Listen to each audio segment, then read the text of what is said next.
Guruve Gauru Chanjaya Radhikaya Tadale Krishnaya Krishna Bhaktaya Tadabhaktaya Namo Namaha Vanchakalpatruvishcha Kripa Sindhaveva Patitanam Bhavanebhyo Vaishnavebhyo Namo Namaha Jaya Shri Krishna Chaitanya Prabhu Nityananda Shri Advaita Gadadhara Shivasari Shri Gaura Bhaktavinda Hare Krishna Krishna Krishna Hare Hare Hare Rama Rama Rama Hare Hare. Dhanavad Pranam devotees. So this is again answering a question that I received. It's a hopefully pretty short answer. It's not really a topic that I really am into discussing so much, but I don't want to discourage people from writing questions that they may consider important to them. And I'm also not the last word or authority on everybody's subjective things. So this is more a partial video of my personal feelings and also what I've gleaned from Guru, Sadhu, and Sastra on this particular subject.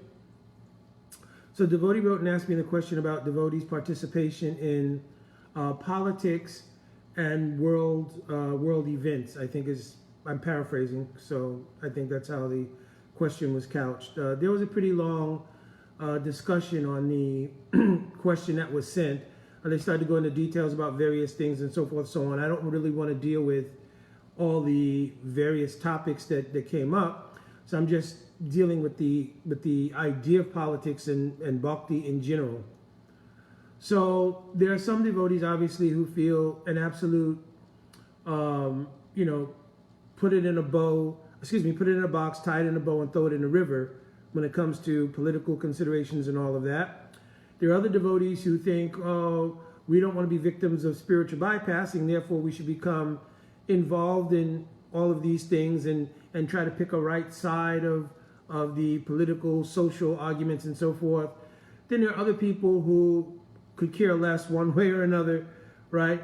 So I, again, am only speaking my own subjective opinion in some ways, and then what I've gleaned from Guru, Sadhu, and Sastra. So there's really, when you look at everything and you distill it to its essence, there's really only two things, absolute and relative. So in the absolute sphere, then we take consideration of what is Guru, Sadhu, and Sastra. And our lives are guided by it. Our perspectives on life are guided by it. Our view of various relative things are also guided by it. So there's really not a dichotomy of thought around which way we should align ourselves with anything, because there is an absolute perspective on everything.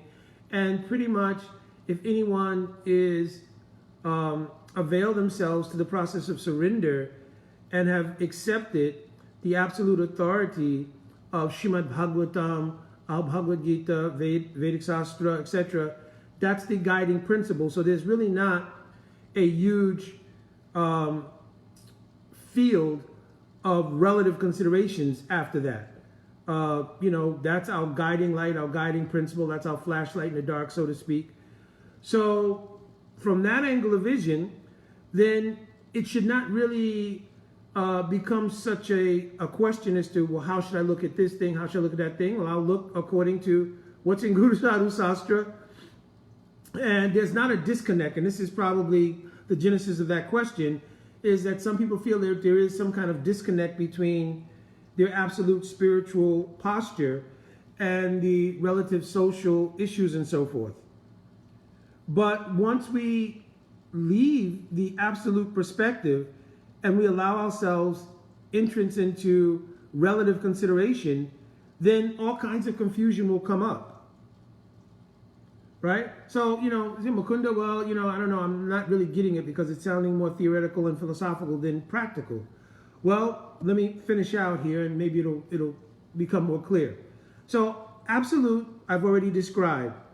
In relativity, there's two considerations, objective relative and subjective relative. So the world is full of those two things. Objective relativity, I am this body of this type, these are my personal considerations, excuse me, I'm sorry, objective relativism is, the things that you can objectively see and kind of, it is objectively accepted that this is the facts within this world, right? And then there's subjective considerations in relativity. What I personally feel. And in the material world, a lot of times the subjective experience and the objective experience bump heads. And that's just part of the material world, because the material world is based on duality. The material world does not put forth that it is an absolute fact of any sort. It's temporal. It's always mutating. So subjective and objective relativism is always going to be in flux, and there's always going to be dichotomies and bumping head and so forth and so on. So as soon as we come to the level of anything, including politics, and we deal with subjective and objective relativism around it, then there's going to be some disturbance in the consciousness. And there's going to be some both interpersonal and interpersonal struggles, because we're not going to always meet people who either objectively or subjectively align with what we're experiencing in our relative, dealings, right? So the nature of devotees' dealings are absolute. Well, what does Bhagavatam say on this? So I would suggest that anybody who wants to take a worldview of whatever's happening now would be better served by doing two things. One, if you want to understand the objective and subjective relative issues, then go and do deep research, distill it down to its core, and that will shape the picture for you of what's actually going on. What happens mostly is that people deal with it from a fringe perspective. Well, I'm going to look at it from the left side or from the right side or this political party or that political party, right? And when you do that, you're only going to get the socially engineered versions of whatever agenda is behind whatever side you're aligning with. So in order to cut through all of that and get to an actual perspective of how, from the point of view of bhakti, we should look at it, we'll have to look and see how does either one of those agendas align with bhakti. We know in the material world there's going to be competing agendas and objectives. How does any one of those things or parts of them align with bhakti? And that's what we will have resonance with. If it does not align with bhakti, then if we're resonating with it, it is a stain in our consciousness, because our consciousness is geared towards obtaining pure bhakti. And if we allow something relative to come into it, especially something that's relative and does not resonate with bhakti, therefore doesn't really have the ability to be utilized in the service of Bhagavan, like in Yukta Vairagya, then our bhakti will have some disturbance. And I've seen that even among devotees, political arguments arise. And I've always said, listen, either party or either side of the argument, has anybody gone independently, done research, and looked at all the variables on both of those sides, come together, and then put that on the scale of bhakti and see where it's really at? And in most cases, not. Most cases, it's either previous secular life experience or a particular absorption, whatever the social engineering is around that subject, and taking one side or another according to what you feel about what you've heard via, legacy media and all these things, mass media. So, we want to, as devotees, weigh more the subject matter. And as I'm saying, you can either research that thing very deeply and try to go to the core of it, if that's what you want to use your time doing, and then get an understanding of the truth about that thing. Now, if you don't want to do that because you have an emotional connection with one side of an argument or one side of a political dynamic or another, then really it's just a waste of time, because you're never going to come to anywhere near what the even real facts of something are. Because you have to, first of all, I'm trying not to get into this too deeply, so you can see me, sort of trying to circle the issue, because I don't want to get into it deeply, because most devotees don't really have that kind of energy. They don't want to go in and start looking up this, looking up that. What is the history of this? Why does this exist? What's the facts around it? Why this happened? People don't want to do that. They just kind of want to resonate with a side that makes them feel one way or another. So, but without that kind of depth of research, without a look at the history of the agendas behind things, without understanding, for instance, in the political arena, if you don't understand what is globalism, what is sovereignty, what is all these things, if you don't know those dynamics, but you're entering into a discussion just on the basis of your subjective, or even you have a small group that agrees with you, or a larger group that agrees with you, and you're basing everything on that, you're never going to come to any kind of how it relates to bhakti. You're never going to come to any perspective of what's the truth about these things. So, best thing to do is to first develop what is Guru, Sadhu, and Sastra. For instance, if you want to understand the dynamics of what is socially happening now, we know this is Kali Yuga. Of course, this is a very special Kali Yuga because of the appearance of Mahaprabhu. It's called Danya Kali. But go to the 12th canto Srimad Bhagavatam, first chapter, and look at the expectations of what is supposed to come, and look at how much of it is already present. That's a way to kind of understand the dynamics of what is happening. If you go through the verses of the 12th canto Srimad Bhagavatam, they predict what the features of Kali Yuga will look like. Manda Sumanda Matayo, Manda Bhagyu Padrita, all these different things. People will be argumentative, people will be short-lived, people will consider themselves clean simply because they took a shower, right? Because they're not talking about any kind of internal cleanliness, right? People will be known to be religious simply because they wear the garb of a particular religious tradition, right? People will be known as powerful based on wealth and sexual prowess. All these things are written in the 12th canto of Srimad Bhagavatam. And where you see that played out in the social fabric, you should know it to be an agency of Kali. It's really not that deep. It's an agency of Kali. It doesn't resonate with bhakti. Therefore, I would not have association with it literally or subtly by mental resonance or by participating in the kind of politics that align with those sort of things. Right? So it's that simple, really. It's that simple. And anybody who wants to make it really so much more complex is because they may be looking for an avenue to find their happiness that comes from aligning with one of these kind of perspectives. And therefore, because if you look at it, even from a social engineering perspective, from the time we're young, we get through media certain kinds of, subtle team alignment ideas. For instance, if you're in New York City, you like a certain sports team. If you live in Chicago, you like a different sports team. And so even though that's pretty benign, when you think about it, the idea of aligning people's psychology with a particular team, right? That seems just, like I said, it seems benign. It's just entertainment and so forth and so on.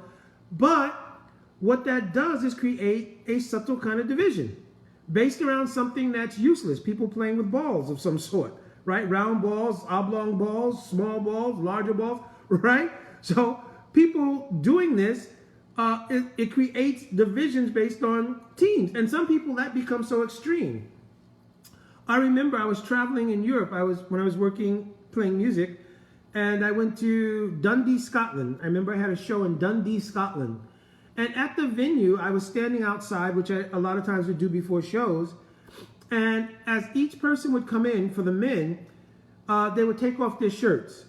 And everybody just kind of had on white t-shirts. I was like, I don't know, is this some kind of, is this a thing that's the theme for the night, or is there any reason? So I asked one of the security personnel, well, what's the thing with everybody taking off shirts? It's not like it's just cold and people taking off coats, but people were taking off their shirts. He says, no, well, if you look closely, most of the shirts here have emblems from different soccer teams, or football teams as they call it in Europe. So he said, and what happens inevitably when people come in here, they start fighting. So I was thinking, you must be kidding. He said, no, a lot of times fights will break out because somebody has on this, sports jersey, somebody has on that sports jersey. So even though it's such a mundane thing, and it's really very, ridiculous to think that people will actually generate enough anger and enough energy to get into a fight over the dynamics of what team that plays with the ball that you align with. I mean, but just think about the subtle impact of instilling that in people. So then when it comes to more substantive issues, you also align people. Are you left or are you right? Are you this party or are you that party? And now you're not dealing with sort of entertaining issues, but you're dealing with substantive life issues like, economic issues or social issues, etc. So now the stakes are actually higher and people resonate with that higher import of what could happen by one political dynamic or another, and taking sides, it becomes even more intense. So for devotees, as far as these things are concerned, we should think we belong to the party of Bhagavan. We belong to the party of Bhagavan. That is our political life party. We're interested in the absolute because we know in the relative realm, whether it's subjective relativism or objective relativism, it's still relative. We want the absolute truth, right? And the absolute truth, and I'm giving an example right now. For instance, one of the things, or the first things that's done in the material arena of relativism is to relativize God itself. Right? If you tell somebody, well, being, open and free and accommodating, you can believe in God or you don't have to believe in God. It's up to you. Well, from a social perspective, what you've just done is you've taken away the very nature of what's absolute. God is an absolute fact.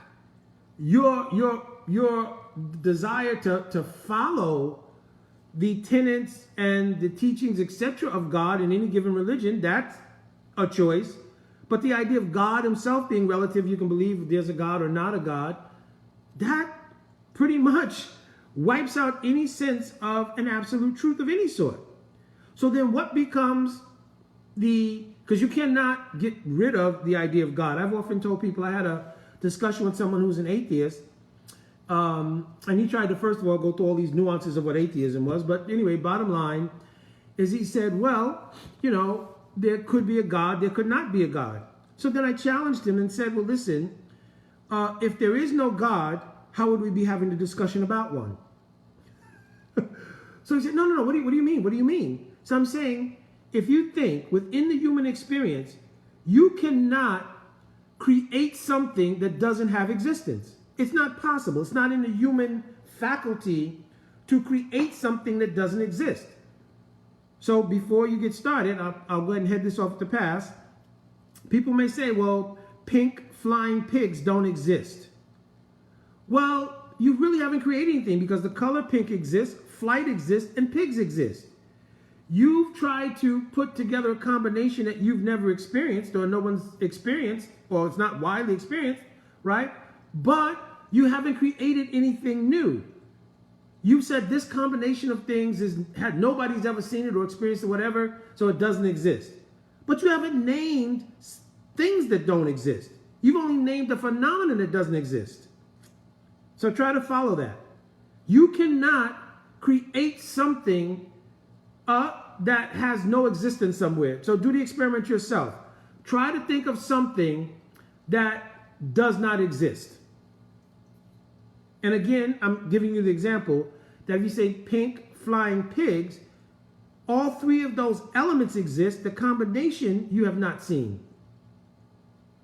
And can you absolutely say, since you have not seen everything, that there's no such thing as pink flying pig? We don't know, right? And wouldn't waste time tracking it down to find out. But the point is, you've not created something, meaning the elements of things that don't exist. Because the color pink, the nature of flight, and the animals, pigs, they all exist.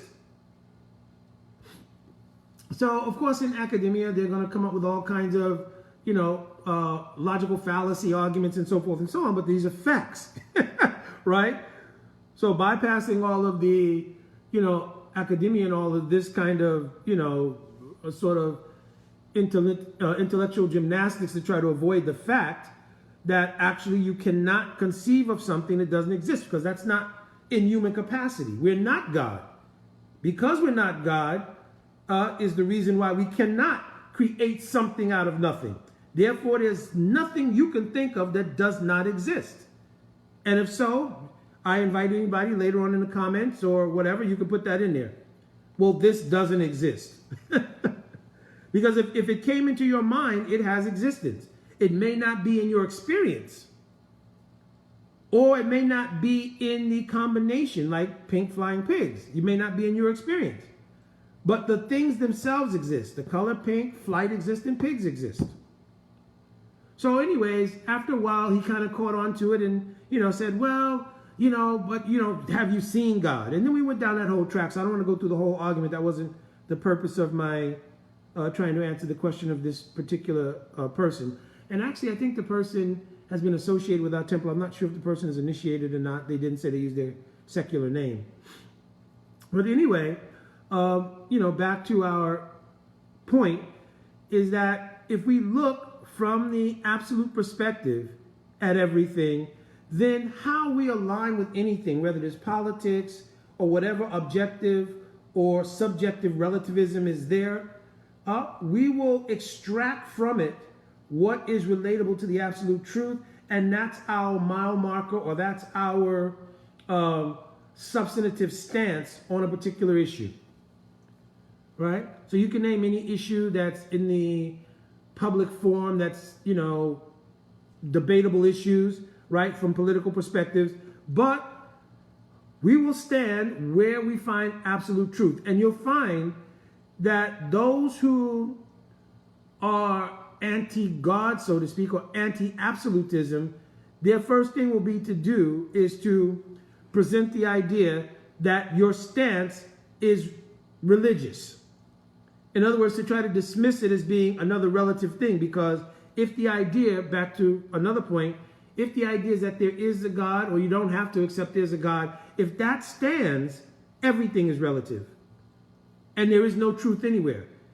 That's why you hear words like, well, this is my truth, and you have your truth.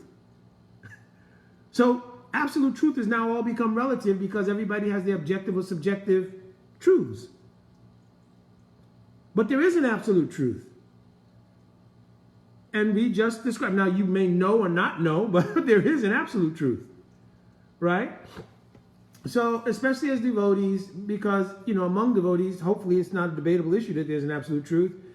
Our stance as far as politics are concerned and social issues are concerned is based in what is resonant with the principles of the absolute truth, what is resonant with bhakti, right? Now, I'm sure devotees will find, well, I could possibly take this issue and I can relate it to this perspective from bhakti and so forth and so on.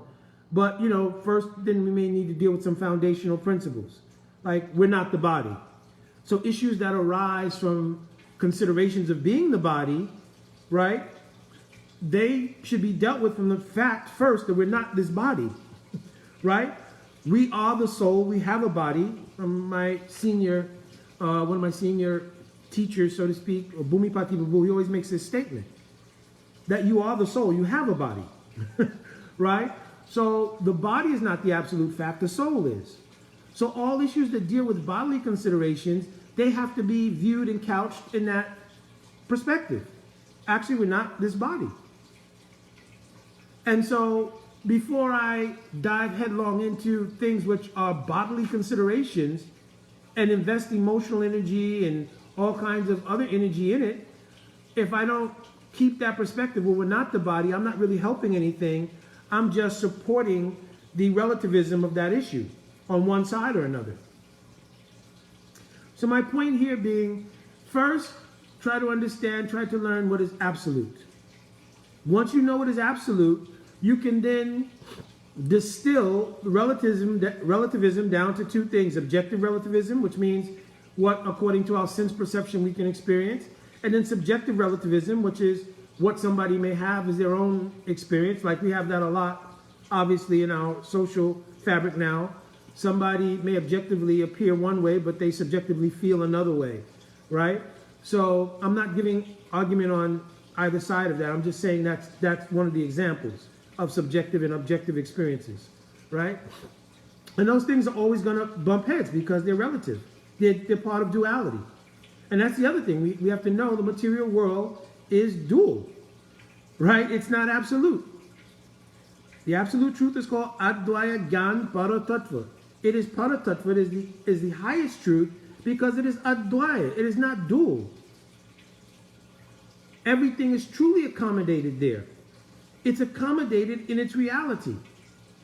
In the material world, everybody's living out a temporal karmic package, and those temporal karmic packages are full of subjective and objective relativism, and until we come towards the absolute realm, then our experiences are based on those two things. And they will certainly find sort of other people who don't feel the same way, and you'll have bumping of heads in this relative, existence. So anyway, hopefully, I was trying to not have to delve into details. But let's summarize so I don't feel like I've, danced so much around the issue that it didn't become out substantive. One is there is an absolute truth. And as devotees, we want to align with the absolute truth. In the material world, there's relativity. Relativity has two aspects: objective relativity and subjective relativity. Objective and subjective relativity are never going to be in accord, so you're never going to find peaceful coexistence with everybody based on relativity. The first thing that's always attacked within the material world for those who want to create the relative experience is to try to relativize the absolute truth or God itself, right? Also, the basis on which we look at anything, socially, politically, or anything, should always be from the perspective of what resonates with absolute truth. If we cannot find it in the basis of Guru Sadhu Sastra, then we won't align with it, right? Because our chances of becoming embroiled in some relative consideration that takes us off the track of bhakti, and even I've seen devotees argue to the point of aparad now, about vaccines, about this, about that, etc., etc. And again, most devotees having those arguments back and forth normally have not looked at the most distilled picture of the whole material agenda. They haven't. They're looking at small portions of the dynamic and mostly the current dynamic and becoming wrapped up in it and arguing from two sides of it. But what is the larger agenda? What's going on, etc.? If you're not willing to go down the rabbit hole of researching all those things, then just leave it alone. Just do bhakti. Just do bhakti. And then your subjective experiences and opinions and what you want to do, then you have to account for that. But my point here being that, try to look at everything from the absolute perspective. And our alignment as devotees is with that. What resonates with that, that's our stance on any particular given issue.